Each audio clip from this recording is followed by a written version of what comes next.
This is a 48 inch, 27 feet long, does about 700 to 1,000 mugs an hour.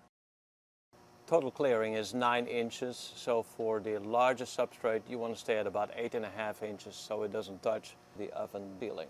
Same for the oven chamber and same for the clearing and the under the cooler.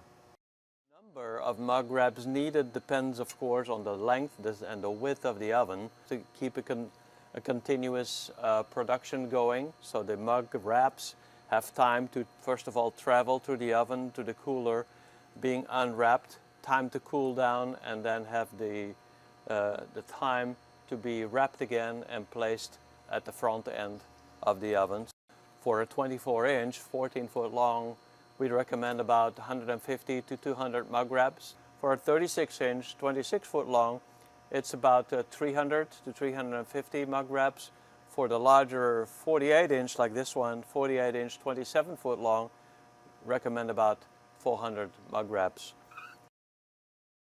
Okay, at this point I've just explained you how the dryer in general works. Now we're going to see the operation of the dryers. I've already filled some of the belt with mugs. I'm just going to fill the row and then start the dryer and show you the actual sublimation.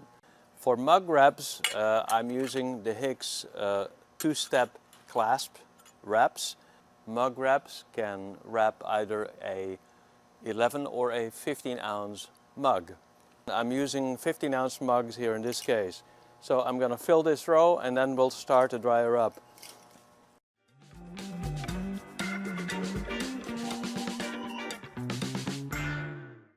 The advantage of the wraps is that the silicone can be removed. As you see, we're just removing a couple of screws and then replace it with a different brand new silicone, which is much less expensive than the clasp.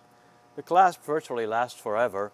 The silicone lasts about 100-150 cycles if you maintain them well. Try not to puncture them, try not to throw them in a box altogether. Try not to lay them on a sharp object, on a sharp corner, especially when they're hot, they're fragile. If you do that, they'll last about 100-150 cycles. At that point, the silicone is so saturated and the elasticity may have reduced a bit. So at that time, they may even torn, may show micro tears here and there. So at that point, just like an elastic that you stretch and relax 150 times when they're hot, eventually is going to wear and tear and break. So will the silicone, and which needs to be replaced. So the advantage is you don't throw the whole clasp away. There's no welding here, so there's no permanent attachment to the clasp.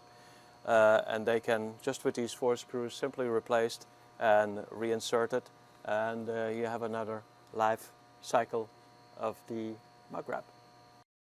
Normal dwell time in the oven is about 10 to 12 minutes, depending on the size, the thickness, the height, the amount of volume of the actual substrate.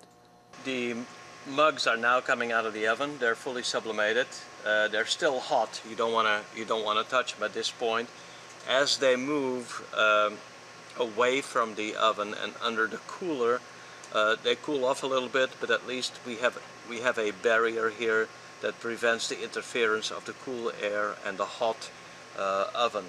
So as soon as they bridge this gap, they come under the cooler, at which point the cool air that shoots down from this cooling fan will instantly stop the sublimation of the substrate.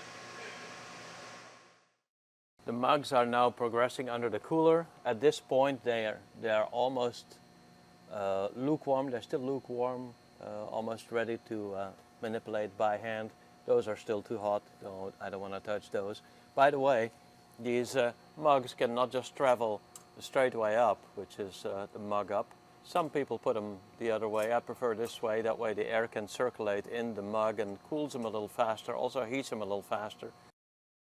As you see, the mugs at this point are cool to the touch. I use one glove just so that the metal doesn't hurt my finger. Otherwise, they're fine. So at this point, the mugs are ready. They're sublimated. ready off the press. They can go straight in the box, transfer thrown away.